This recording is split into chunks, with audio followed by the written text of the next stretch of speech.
A doilea stop pe ziua de astăzi mi l-am luat pe instrumentul New Zealand cu canadian.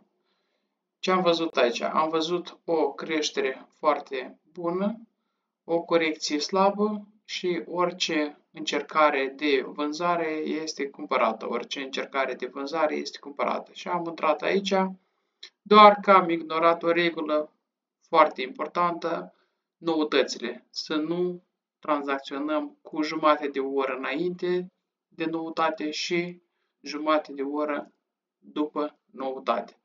Noutățile găsim pe investing.com, Economic Calendar, și avem grijă la noutățile care sunt cu 3 steluțe. Nu trebuie să tranzacționăm cu jumătate de oră înainte și după ieșirea noutății cu jumătate de oră, pentru că este volatilitate destul de mare.